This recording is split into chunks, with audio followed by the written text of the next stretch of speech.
Good afternoon.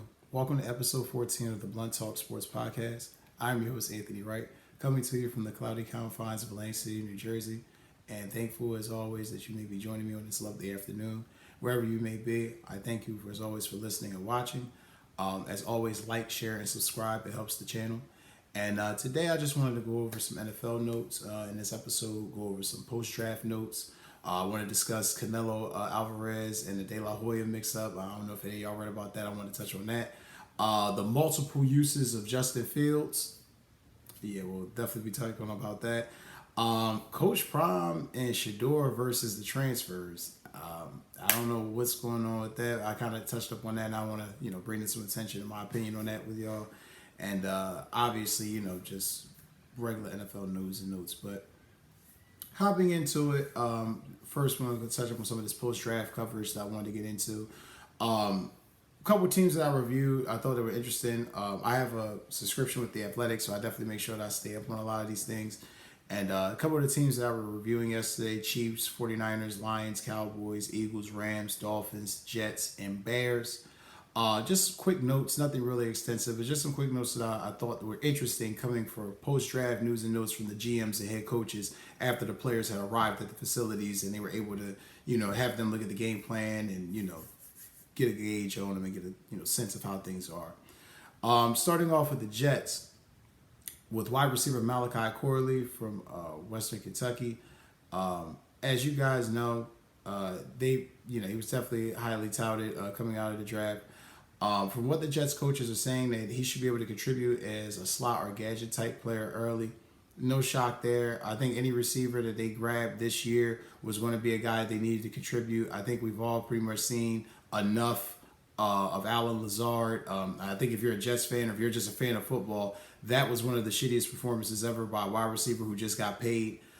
You have to literally go back to the 90s and find bad receiver play after a huge contract like that. I mean, that was just bad. It was just bad. So Malachi Corley getting touches and being used as a slot or a gadget weapon doesn't shock me too much. Again, the Jets need it. They need playmakers. This is a very important season for them. You got Aaron Rodgers at 40 years old. He's definitely looking to make sure that, he's on top of his game, that he's doing the things that's requisite for them to win. So, getting a guy like this, using an immediate weapon, it helps.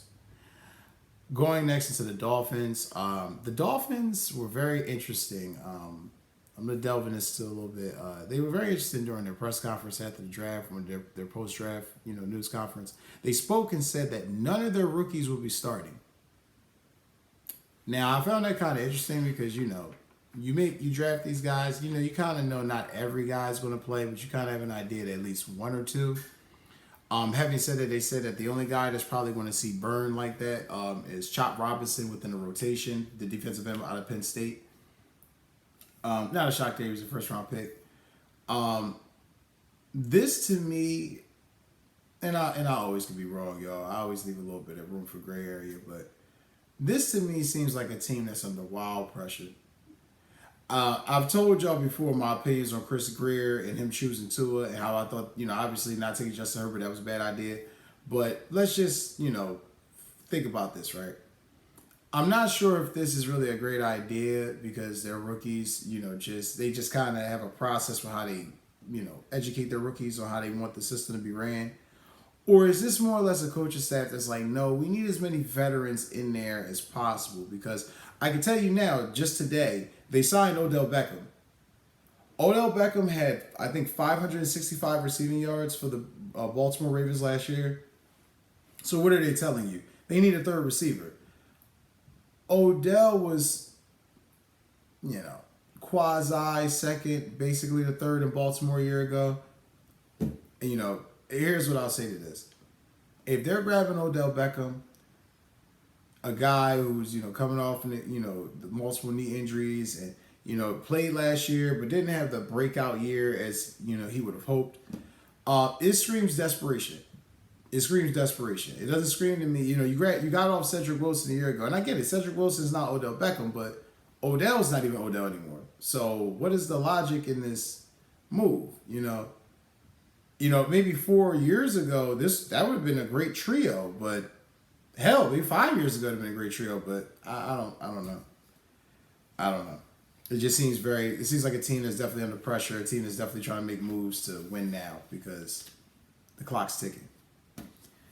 Next, we're going to get into the Bears. I'm going to delve into this topic towards the end of this segment, but I just want to highlight that Shane Waldron's under immense pressure to develop his offense. It's very interesting to see what type of offense he develops. Cut his teeth in New England as a quality control coach in 2008, 2009. Also, brushed shoulders with Sean McVay for a couple of years. So it's going to be very interesting to see how that works because, the pressure's on him.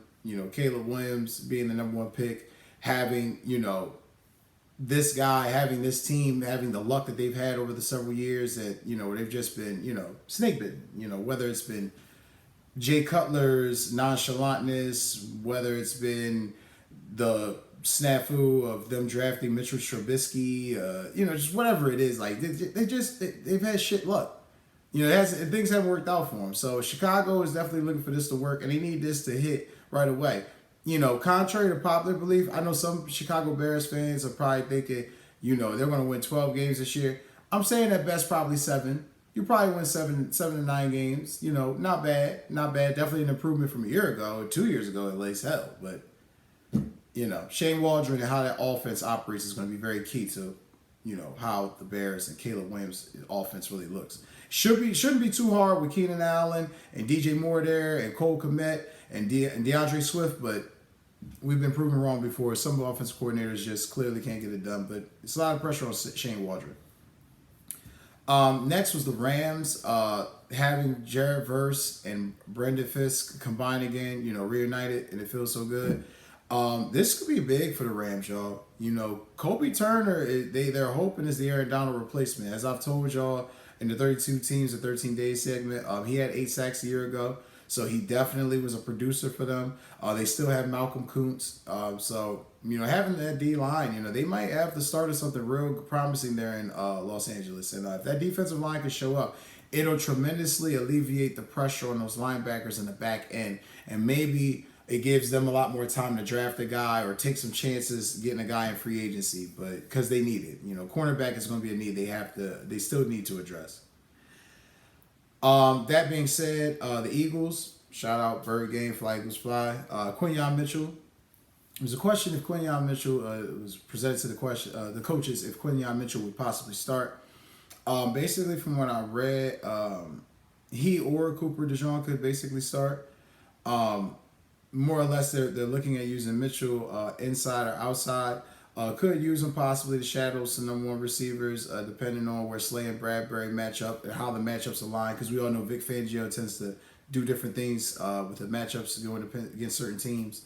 So Quinyon Mitchell's definitely going to be getting some burn, as expected. I mean, hell, if he hadn't went to the Eagles, wherever he was going to be getting play. So it's not a shock that they're going to incorporate him. As I said, the pressure's on James Bradbury. If James Bradbury plays well, then this kid got time to learn and nurture and grow. He'll get in spots and, he'll do his thing. But if Bradbury looks anything remotely like he looks last season, which, again, I don't expect, but who the hell knows? If he looks anything like he did last year, Quinyon Mitchell's going to be getting a ton of burn than just a little bit that he's being promised. Next would be the Dallas Cowboys. This one was kind of bleak, but I'll be honest with you. I think it's the right thing for the Cowboys to do. It seems like they're going to start both their rookie linemen, their first and second round pick. First round pick Tyler Guyton, left tackle out of Oklahoma, and Cooper Beebe out of Kansas State, which seems like he's going to be playing center. I don't object to these moves because looking at the Dallas backups, they didn't really have much. So these moves make sense. I don't know why a lot of people are like, why would you just draft linemen? You need more than linemen. Of course they need more than linemen, but you don't have cap space. You're more than likely going to be getting off Dak Prescott. It doesn't seem like Jerry's ultimately committed, so we're going all in. And it seems like this year they're going all in with the rookies and the young guys and what they got left and see where the chips, let the chips fall where they may, for lack of better words. Next would be the Lions, Detroit Lions with Terrion Arnold. The question was asked or brought up, was he going to replace Amik Robertson? Amik Robertson was highly sought by the Lions. He was a pickup from the Raiders. I don't know. And I'll be honest with you. I'm not going to act like Amik Robertson was the whole problem, but we all know if you got a guy from the Raiders secondary, that's not usually a great thing. Their secondary isn't known for being good. Has been good in a long time. That being said, Carlton Davis was acquired via trade from Tampa Bay during the free agency period. He's clearly going to be their number one corner. That being said, their number two spot is open, and it's automatically been given to Amik Robertson because he's a vet. But we all know that they drafted Terrion Arnold and Ennis Rakestraw Jr. So Terrion Arnold is more likely to start out of the two right away, but I highly doubt Amik Robertson holds that job down long term. It definitely seems like Terrion Arnold's going to have that job at some point during the season, if not the beginning of the season. Ricky Parasol in the 49ers. I thought this was a very interesting piece too. The question was brought up, will Ricky Parasol be good in a punt return game? I mean, obviously, if you guys know, obviously I watched, Florida games. I know he was good in the punt return game.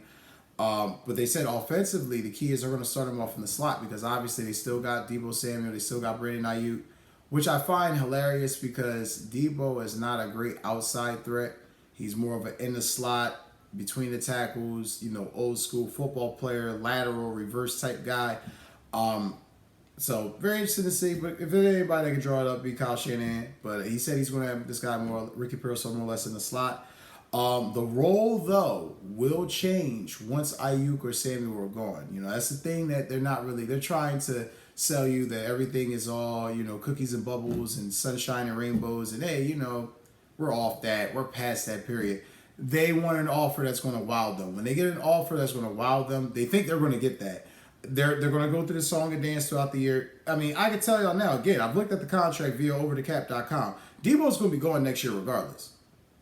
So I don't know why they're playing this cloak and dagger game. You go ahead and fuck around and find out. Lose Ayuk, and yeah, you'll see. You'll see. But anyway, to the Super Bowl champion Kansas City Chiefs. The question was proposed, will Xavier Worthy start? Will Sua Matea start? And Andy Reid answered both questions, yes and yes. Sua Matea is going to compete for the left tackle job. So he's not going to be given the job outright, but he's going to have the chance to compete for it. That's Andy. He gives all his linemen a chance to compete. He's done that since the Philadelphia Eagles days, so not a shock there. And Worthy will definitely get playing time because his whole purpose was to get Mahomes. His priority throughout the offseason was get Mahomes help. They won the Super Bowl last year, but Andy's not dumb. He knows one bad play from a receiver in that AFC Championship game, they lose. A couple bad plays in the playoffs, at any point they lose. Hell, a couple drops in the Super Bowl, they lose. So you can't run another season risking that. You got to inject some life, new blood in there, some energy. Xavier Worthy is being compared to Deshaun Jackson. The measurables seem the same. We'll definitely see if the game is the same or similar. But very interesting and exciting times if you're a Chiefs fan. Looks like both their rookies are going to be starting for them potentially. Or, one has a chance, one will be. So, shout out to the Chiefs and Andy Reid and Brett Veach. And they know what they're doing over there. This next one is a little bit on a lighter note, but kind of goofy. Coach Prime. I'm going to tell y'all now, if y'all expecting something salacious from me in regards to this topic, Coach Prime and Shador dissing the transfers and Coach Prime posting the picture of the boys' stats, I ain't got nothing real crazy to say because I know not just things I've read, things I've seen, people that I've talked to. I know that Deion Sanders, the opportunities he offers to young men, the opportunities that he provides, for young men to succeed, it's going to go past this moment. This will be a blip on the radar. Having said that, Deion came off real goofy in this moment. Like, you're a coach, you're an OG, you're a vet, you're a Hall of Famer. You ain't even got to dignify some youngin' trying to slander your name. Now, I understand it. Your name is your name. So, he felt like he needed to address it. But Shador or Shiloh, one of your sons could have addressed that. Because the real to it is your resume, Coach Prime, your resume speaks for itself. You help young men. You help elevate, you help cultivate, you do this. It's well documented what you've done for Johnny Horn Jr. It's well documented what you've done for a litany of young men, even going back to Jackson State. So, anybody could miss me with that shit. He definitely do it. He know what he's doing when it comes to cultivating young men and getting, teams ready to play and galvanizing these young men. But I will admit, I thought it was goofy for him to go into a back and forth with Young Boy and Sonny posting his stats. We didn't even know who the kid was. Him going in the transfer portal was irrelevant. Hell, and after them numbers you see why he transferred. He ain't getting no burn. So, hopefully that work out and he learn from that. Hopefully Coach Prime don't belittle himself, subjecting himself to shit like that anymore, because leave that to the young boys to argue that. The next article, this one came per The Athletic and ESPN. Will Justin Fields be used on special teams? I'm going to save my opinion on this. I'm just going to give you all the details on it first. Special teams coordinator Danny Smith, who's known to be an out-of-the-box thinker, kind of thought it, brought it past Jaylen Warren and the team in kind of, workout sessions when they were all kind of shooting the shit. This whole idea was basically brought up on Cam Hayward's podcast by Jaylen Warren when he came on as a guest. He spoke on it that the special teams coordinator Danny Smith had basically broached the team with the idea, broached those guys with the idea. What about having Justin Fields there to punt return? With that speed and his playmaking ability. And Jalen's like, yeah, that could be dope. That could be dope. Let me tell you what Jaylen Warren can't say, and it's okay, Jalen. I'm gonna say it for you. That's a shitty ass idea. Justin Fields is a quarterback. You put him back there, special teams in the return game, he's gonna get destroyed. New return rules and all, he getting destroyed. I love that Justin Fields is willing to do whatever it takes to get on the field and play. However, this is not a good idea. And it just shows that they're trying somehow, some way to incorporate him. I got an idea for you.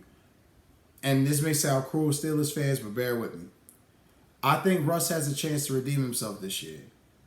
But let's be real. If he plays shitty, y'all going to be calling for Justin Fields by week 5. Possibly week 6. So, let Justin Fields continue to develop. Jaylen Warren touched on how, him and Russ, they reading the offense and they got telling guys where they should be. Let him continue to hone his skills. None of this gadget shit. Let him continue to hone his skills so that way when Russ does lose his job, Justin Fields has an opportunity to possibly win that job. Just an idea. Anyway, I want to touch on this very, very, very, very raw, real, but funny ass segment. Not sure how many of y'all still out there watch boxing. I still do. I don't watch as much as I did when I was little, but I definitely watch it, still. Canelo Alvarez and Oscar De La Hoya. For those of y'all that know, Oscar De La Hoya and Canelo Alvarez had a partnership. Canelo Alvarez, when he first came out, and he made the trek, he came out professionally in the United States. He was signed under Golden Boy. Their partnership ended in 2020 very, very, very acrimoniously due to Canelo ultimately saying that De La Hoya stole money from him. These are all allegations. Nothing's been proven in court yet. Nothing's been done. So I want to hence the preference that I'm speaking. The perspectives that I'm stating are from the perspective individuals. It's not my opinion. Either way, though, it's been a long-term beef between these guys. The argument spilled out at the MGM in prep for the Canelo versus Jamie Munguia fight. And shout out to Jamie Munguia for getting this opportunity. He definitely earned it. It's going to be a good fight. They've shown respect to each other throughout the way. I think Jamie Munguia is going to give Alvarez a good fight, but I think Alvarez will win. My personal opinion, I do think Alvarez is going to beat Munguia. Having said all that, though, it was definitely verbal back and forth. The disrespect was real. De La Hoya took time to mention that Canelo took steroids. He's referencing the Canelo's positive test from a few years ago. Canelo went on the offensive, going back and forth, talking about how, De La Hoya is a thief, making money off his name, alleging that he stole money from him and Triple G, accusing him basically of a litany of other things. I mean, his shit got real. It was just, Alvarez popped up, and I'm pretty sure if they didn't have anybody separating them, it would have popped off into a fight. But, it's very real between these two men. So, you got De La Hoya pretty much hoping that he can get pissed off Alvarez to get him distracted enough to lose the fight and generate the money that he needs for his fighter. And you got Alvarez pretty much saying, like, you on your Diddy shit. You still in limelight from your fighter. You know what I mean? Alvarez coming like Suge, at Source Awards, like, what I mean? You don't want, people all up in your press fight, what I mean? Your weigh-ins, taking the limelight. You don't want nobody stealing your money, allegedly, come holler at me. So, it's going to be interesting, that fight. And it's going to be interesting to see how things play out, because I think Canelo definitely going in there with some bad intentions. I think Munguia is definitely going to come in there looking to steal the shine. And like I said, with De La Hoya in the backdrop, I mean, I ain't gonna hold y'all. I don't even fuck with De La Hoya. I don't fuck with Golden Boy. It's definitely a lot of things that go on. A lot of people affiliated with them. There's always some type of lawsuit, litigation. So be that as it may, shit seem hinky, but it's that fight's coming up. Definitely check it out. Canelo Alvarez versus Jamie Munguia. It's gonna be a good one. And last but not least, I wanted to touch up on something that I think, that's been burning like a hole in my brain, that I feel like it goes unnoticed a lot, especially when you see a rookie quarterbacks get drafted. As y'all saw, there were 4 quarterbacks being drafted in the first round this year. I think that was a record. Having said all that, Caleb Williams, Jane Daniels, Drake May, Michael Penix Jr., their offensive coordinators all are going to have pressure. Starting off with Caleb Williams, Shane Waldron. You guys heard me talk about him briefly, previously in this early in the segment. It's big question marks if he could be successful, y'all.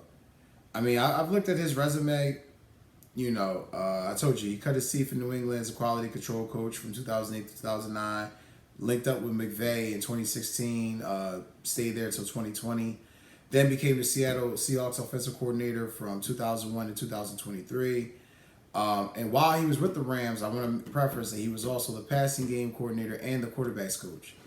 So, he definitely, was a part of some good offenses, definitely a part of a team that went to a Super Bowl. Offensive rankings, in 21, the Seattle Seahawks were ranked 16th. In 22, they were ranked 9th. And last year, they were ranked 17th. So he has capability to make this a top 10, top 15 offense. Definitely with Caleb Williams, he should be able to do that in the weaponry that he has. Just, some more other notes with him. He has 2 Super Bowls as a coordinator and has been a part of 3 conference championship teams. The pressure on him, man. I mean, I keep reiterating it. I cannot lie to y'all. I thought they would have probably went with somebody a little bit more veteran, a little bit more experienced, but I get it. It's a youth movement on the field and off the field. If he don't get it done, he's getting fired. He goes out and puts out the 17th ranked offense like he did a year ago with Seattle, and he'll be fired. With that being said, Cliff Kingsbury with the Washington Commanders. He got Jaden Daniels. I think the resume for Cliff Kingsbury speaks for itself. If Kyler Murray played well under him, that Jaden Daniels should definitely play well. I think that team is going to be equipped to shock some people, and definitely, I'll be honest with you. I think there's a chance they could either wind up being at best the second, at worst the third best team in the NFC East this year. And I'll give my predictions a little bit later down the line, but that's just my honest opinion. That's how high I was when they're drafted and some of the free agent decisions that they made.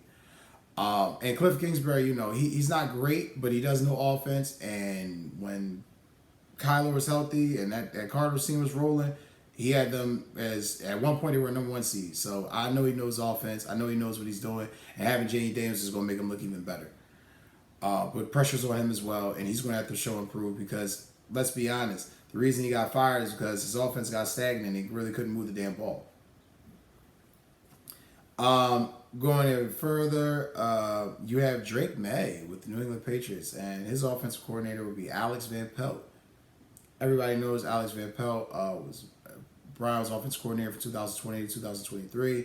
Spent time in Green Bay, obviously, as offensive coordinator / QB's coach. Then he linked up and essentially he basically kind of just been like wallowing throughout the league, going here, going there, consulting jobs, quality assistant jobs, QB jobs, but mostly offensive coordinator. Alex Van Pelt, throughout that run with the Browns, I think there was once or twice they had a real highly ranked offense. Let's be real. With Jacoby Brissett, they're only going to go but so far. The production and development of Drake May is going to be crucial for the New England Patriots. Alex Van Pelt could scheme up a couple of things, but we don't expect this team to win much. I mean, hell, Vegas got them at 4.5 wins. I think they win 5 to 6 games, but nothing more, nothing less. So I'll be very interested to see what Alex Van Pelt does, because the pressure will be on him to make sure that this kid, Drake May, is developed and ready to go. That being said, last but not least is Michael Penix Jr., who has Zach Robinson, another McVay disciple. You're kind of hearing that loosely too in this theme.